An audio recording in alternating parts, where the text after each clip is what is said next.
I was diagnosed with type 1 diabetes 15 years ago. A lot has changed since I was diagnosed. The way I view food, insulin, activity, hydration is totally different now than from when I was first diagnosed. When I was diagnosed, I was brought to the emergency room immediately by my mom, who was concerned by the amount of weight I had lost. I had lost about 20 pounds in 3 weeks.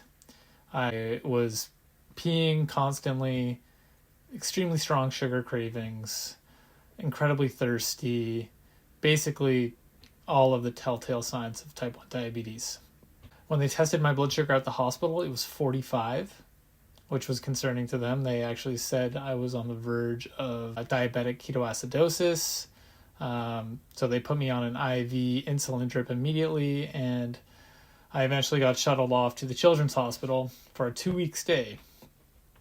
I met with a nutritionist every day there, as well as a diabetes coach who told me everything about the disease, what it was, the mechanism of action. And the nutritionist explained to me how I needed to establish a carb to insulin ratio. And we started on a 10 carb to 1 unit insulin ratio. I soon learned this is pretty ineffective and not really a sustainable way to manage diabetes, but we'll get into that later. When I was discharged from the hospital, I quickly realized that this was not going to be an easy thing to maintain. I was already an anxious person, and so the idea that my blood sugar could be fluctuating up and down was really nerve-wracking to me. So I ended up checking my blood sugar a ton, about 30 times a day in the first 6 months. I remember being embarrassed to go to the pharmacy because the pharmacists would scold me for testing so much. They were used to people actually under-testing rather than over-testing. And blood test strips are about $1 a strip. Fortunately, I was covered, but I still did feel bad for testing so much, and it added to my stress. I was really concerned about being low, so I would often run high because I knew there was less immediate threat to my health. At night, if before bed my blood sugar was in normal range, I would still have an entire bowl of Mr. Noodles before bed. And these bowls of Mr. Noodles that my mom would buy from Costco had probably like 80 grams of carbs in them, which is way too much to be eating as a snack as a type 1 diabetic before bed. I wouldn't give myself any short-term insulin to offset these carbs. So I would be riding 15 plus blood sugar levels all through the night. And I would correct every morning, but these high averages overnight had a meaningful impact on my A1C levels, which were often high. Not so high as to warrant complete intervention, but they were high. I maintained this kind of routine through my high school days. Kept being anxious about blood sugar, testing all the time, riding high at night, riding high during sports because I didn't want to go low. I played rugby, tennis, golf, would go to the gym often. This continued till university. I moved away from my hometown to a new town. There was a new language. I had to navigate a new healthcare system. And it was there that I had my first severe low during my second year exam period. The stress of that contributed to my volatile blood sugars and my lack of preparation. One night, I think it was my last exam I was studying for. It was 2 nights prior to it. I ended up having a seizure in the middle of the night. I had 2 roommates at the time, but they weren't aware of what happened, and I had to correct myself. After seizing, I just ate a bunch of ice cream out of our freezer and went back to bed. The next day I felt horrible. I had a splitting headache all day. Just felt disgusting. I've never felt like that since, really. It's something different about these diabetic seizures. Like, it felt like I had lost half my brain cells or something. So basically I wasn't able to study for that exam anymore. I was able to get through that exam, fortunately, but it was really tough after that. Now, I haven't had an episode like that since. That was probably 7 years ago now. And I do think I have a better handle on my disease overall now, but that experience was quite shocking. Fast forward to now, I've graduated university. I have a full-time job. I actually work as a letter carrier for Canada Post.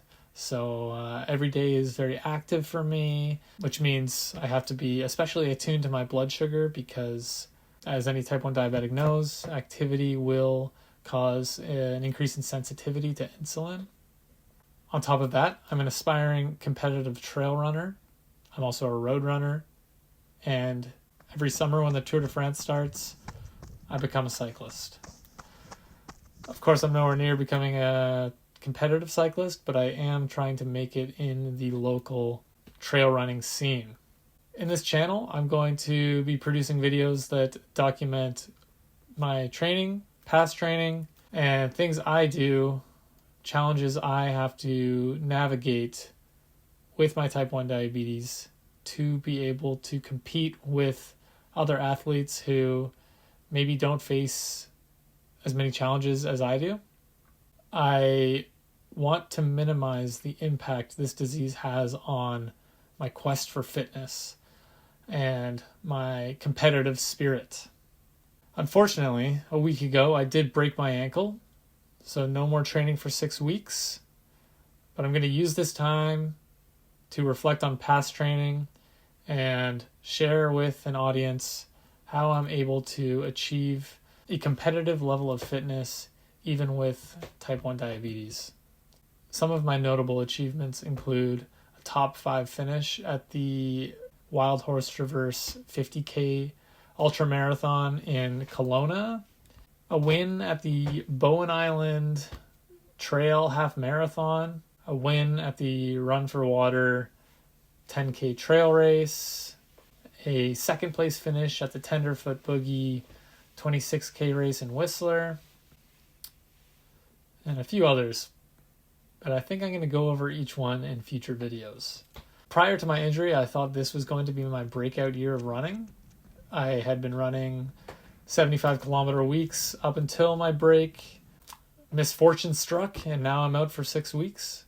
And I'm going to do the best I can to recover so I can get back to training as soon as possible. In the coming weeks, I hope to make videos dedicated to these athletic performances and achievements of last year.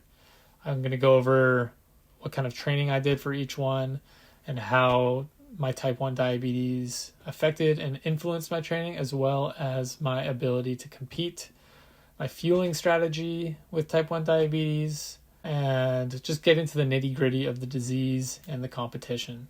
So look out for these videos in the next couple weeks, and please subscribe, like this video, drop a comment. Let me know if there's any other type 1 diabetics out there, if there's anything you want me to cover related to sports or the disease itself, what I eat, carb ratios, things like that. Signing off. See you next time.